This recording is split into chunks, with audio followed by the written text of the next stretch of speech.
Hello everyone. Today we will study in Hindi subject chapter 11 Meera बहन और बाघ. Let's see. Meera बहन का जन्म इंग्लैंड में हुआ था. गांधी जी के विचारों का उन पर इतना असर हुआ कि वे अपना घर और अपने माता पिता को छोड़कर भारत आ गई और गांधी जी के साथ काम करने लगी. आज़ादी के 5 साल बाद उन्होंने उत्तर प्रदेश के एक पहाड़ी गांव गेवली में गोपाल आश्रम की स्थापना की.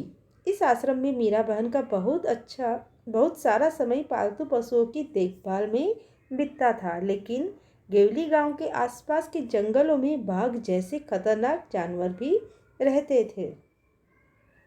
इस स्टोरी में मीरा बहन है जो गांधी जी के विचारों पर अपना सारा माता पिता को छोड़कर वो भारत आ गए क्योंकि वो इंग्लैंड में रहते थे.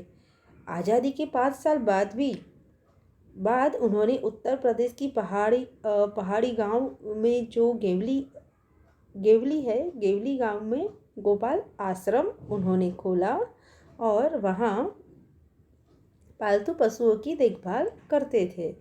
और उस पहाड़ी जंगल में बाघ यानी टाइगर भी रहते थे.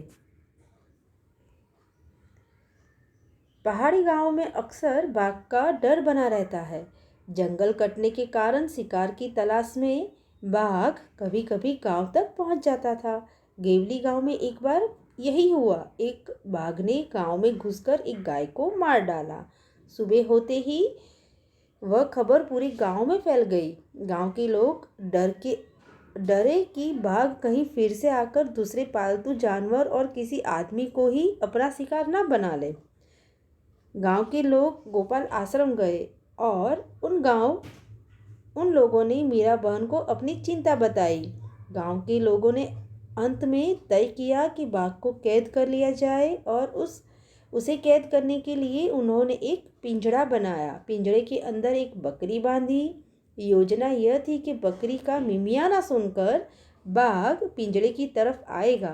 पिंजड़े का दरवाज़ा इस प्रकार खुला हुआ बनाया गया था कि बाघ अंदर घुसते ही वह दरवाज़ा झटके से बंद हो जाए. शाम होने तक पिंजड़े को ऐसी जगह पर रख दिया जहां बाघ अक्सर दिखाई देता था. यह जगह मीरा बहन की गोपाल आश्रम से ज़्यादा दूर नहीं थी.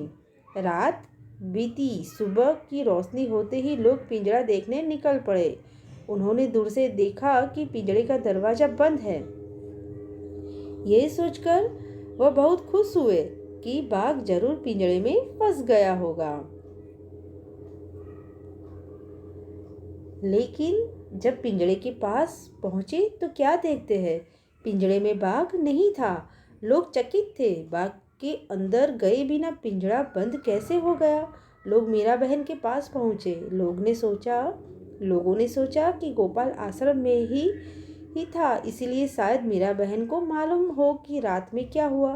पूछने पर मीरा बहन बोली, देखो भाई, मुझे नींद नहीं आ रही थी. मैं सोचती रही कि आखिर बाघ को धोखा देकर हम क्यों फंसाए.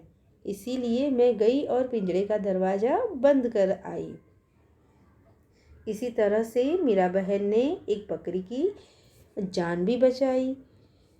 क्योंकि यहाँ जो सारे गांव वालों थे उन लोगों ने ये प्लान भी किया कि हम बाघ को इस पिंजरे में बंद कर लेंगे और बकरी को अंदर फंसा दिया और बकरी का मिमियाना यानी उसकी आवाज़ सुनकर बाघ उसके पास आएगा और उसको मार देगा. लेकिन मीरा बहन को ये मंजूर नहीं था कि बाघ को ऐसे धोखा क्यों दे और इसी तरह से बकरी को क्यों मार डाले. इसी वजह से मीरा बहन ने अपने आप जाके वो दरवाज़ा बंद कर दिया और बकरी की जान भी बचाई और बाघ को भी बचा लिया.